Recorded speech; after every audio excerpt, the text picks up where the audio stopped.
short video. Let's go over asthma treatment. This used to be very confusing when I used to answer the step 2 questions. So I'm just going to try and simplify it for you. We made a video previously on asthma categorization. Based off of that video, we'll now discuss how we manage it. So let's say a child has intermittent asthma. It's something which is happening only less than 2 days a week and is not really interfering with his life. We start with a short acting beta agonist. So, what is a short acting beta agonist? The first one that we go to is usually albuterol.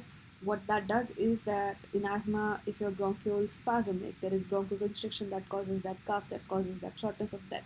So, it acts on it for a very short period and it dilates them, and the child goes back to normal.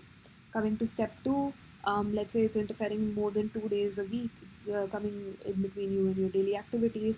We'll begin inhale corticosteroids and supplement it with short acting beta agonist as needed. So, what the inhaled corticosteroids will do is that they'll decrease overall inflammation in the body. So, if your asthma is at a point where it's persistent, okay, and it's affecting your day to day life, and there is some baseline inflammation in your lungs. So, to control that and to improve the function of your lungs overall, we start giving corticosteroids so that it dials down the inflammation. And then, if on top of that there are any bronchospasm incidents, you have a short acting beta agonist as needed to complement with that and just to help you overcome those symptoms.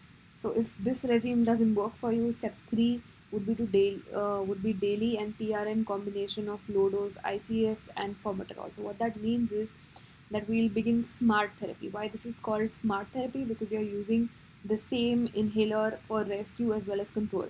So in step 1 we were using PRN albuterol. So that was only for rescue. For rescue, that means whenever you're having those active symptoms, you're rescuing yourself out of that. In step 2, we were using a controller therapy. We were using inhaled corticosteroids plus the rescue therapy, which is albuterol. In step 3, we are using the same inhaler for both rescue and control, ICS and formoterol. Formoterol is a long acting beta agonist. So it controls that bronchospasm round the clock, along with inhaled corticosteroids, which are suppressing the inflammation in your lungs. So that's why if you're on step 3 or you're on, let's say, moderate persistent asthma and it's sort of affecting your life even more, it's greater than, like, you're awakening at night, you're waking up more than 3 to 4 times in a month, and you're having symptoms pretty much like daily. So in that condition, you need something which is better controlling than just inhaled corticosteroids, right? It's affecting the inflammation, but you also need your bronchioles to be dilated throughout the day. So you will use inhaled corticosteroids and formoterol, which will be long acting. The caveat to that is you can only use it every 4 hours. So it's a long acting beta agonist. If you use it more frequently than 4 hours, it's going to have some damaging effects. So in those situations, when you need it even sooner than 4 hours, you can use your short acting beta agonist to supplement that. That is your albuterol inhaler. But most of the day and for most of the patients, this is on step 3, this is more than adequate control. Coming to step 4, so let's say this regime isn't working for you and you're requiring your short acting beta agonist inhaler or albuterol inhaler more frequently. What would be our next step?